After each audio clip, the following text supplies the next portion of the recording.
The first one's for all you loved ones who came to show up to support somebody. You made some very crucial mistakes.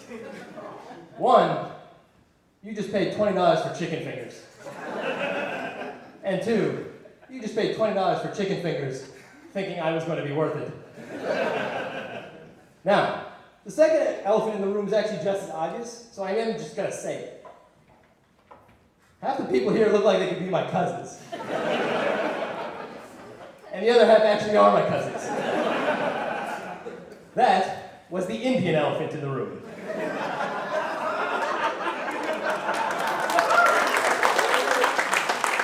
And I will be the first to say that their support for me in this competition has been absolutely fantastic.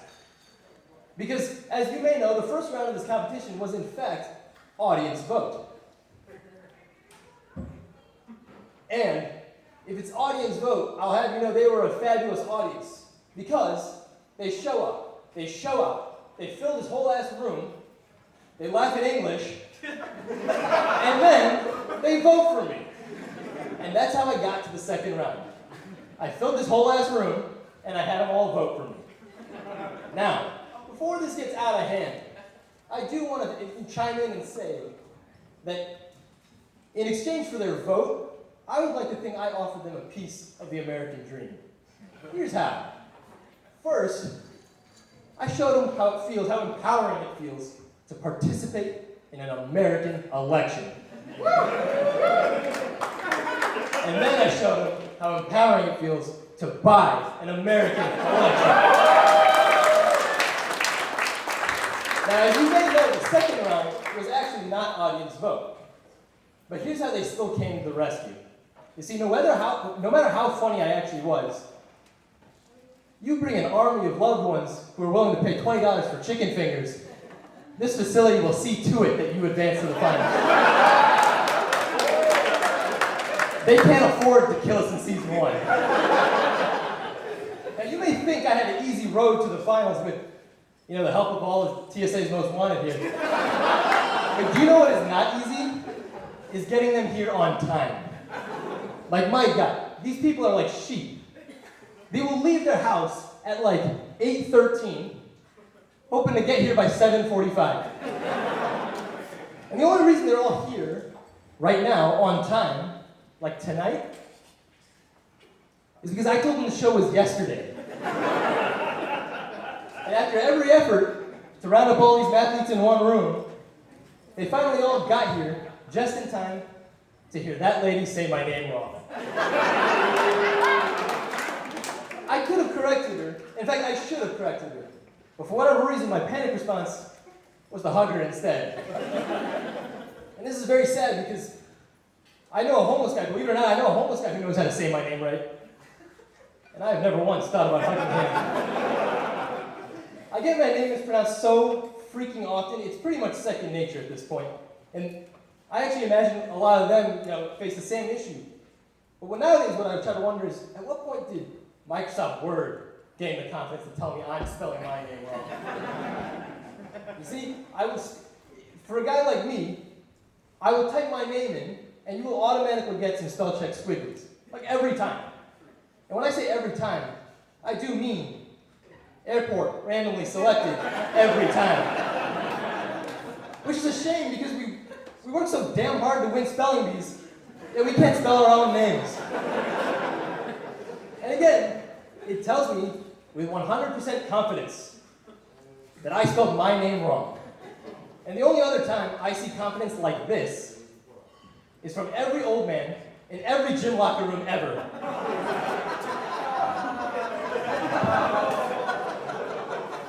That kind of confidence. Yeah, you're saying, oh no, that's how we feel. Just some senior citizens swinging their junior citizens. And by the way, that's why they call those things grandfather clocks. Now, with a name like mine, you're probably wondering, where is this guy from? Well, to that I would say, well, I am from America. But where is this guy from? Listen, bitch, I am from America. I was born here. I was raised here. I evade taxes here.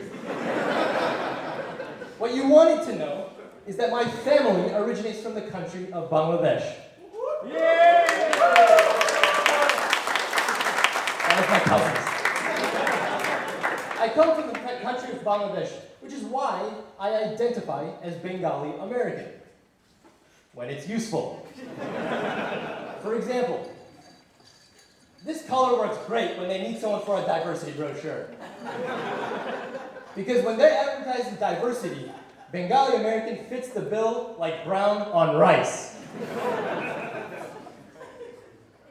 Here's where being Bengali American is a little less useful. On my last trip back from Bangladesh, somewhere down the line, TSA had come to the conscious conclusion that they were going to randomly select me. Now at this point you're probably thinking, man, this guy really loves touching on the TSA subject a lot. Well, that's because TSA loves touching us a lot. And they will touch you like they've already... And they will touch you like they've already paid for dinner, dessert, and the Uber. Oh, you're clapping. It's quite infuriating, actually. And even as infuriating as it is, there's only one thing that really runs through my mind as my jewels are running through their fingers. And it's that they had better not think I wax my bikini area for them. I do that in case my comedy shows go well. Yes, I do take my waxes very seriously because it's pretty easy to tell I'm Bengali by the face, but ladies, I am Brazilian below the waist. This just turned into a whole different diversity brochure. That's what happened the last time I got back from Bangladesh. For the remainder of my time, I actually wanted to talk about something very important to me. This is why I don't pronounce it as Bangladesh, as you may have heard. The first reason I don't say it like that, Bangladesh, is because simply that's just not how you say it. The other reason I don't say it like that is because it tends to cause quite a bit of confusion whenever I do. Here's what happened the last time. I told everybody I just got back from Bangladesh. I had a guy come up to me, very excited. He high-fives me and he goes, "You dog." I had no idea black girls were into brown guys, man. So what are you talking about? I had no idea any type of girls were into brown guys, man.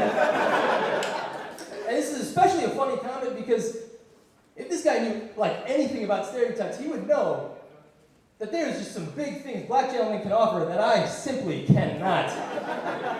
And TSA can vouch for that.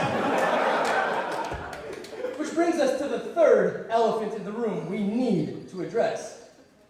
For anyone who watched me in the semifinals or in the previous round, you will know it was at this exact moment where I completely blanked. I completely forgot the rest of my set. I completely forgot all of it. And this is a true story, there's footage. I completely forgot the entirety of my set as soon as I was trying to make an African American joke. I blacked out, if you will. But I'm here to tell you that I remember it tonight, and I'm going to share it. Don't cancel it. The third elephant in the room is that I am absolutely mortified of being canceled. Yet for some reason, I mustered up a whole lot of courage to start making some black guy jokes. Specifically, overdone black guy jokes like this. This is the African elephant in the room. Now, let's just get back to the story here. The guy was telling me, and he's like, "What's it like having a black girlfriend?" And I'm trying to figure out, what's it like to have any type of girlfriend? But he wasn't having that as an answer. He was convinced. And I told him, you know, man, I think you got the wrong guy. It couldn't have been me. In fact, it's definitely not me because I've been in Bangladesh all summer. And he goes, "Yes, that's what I'm talking about. Everybody's telling me you just got back from Bangladesh all summer." Ladies and gentlemen, my name is Salman Mahmood. Thank you for having me tonight.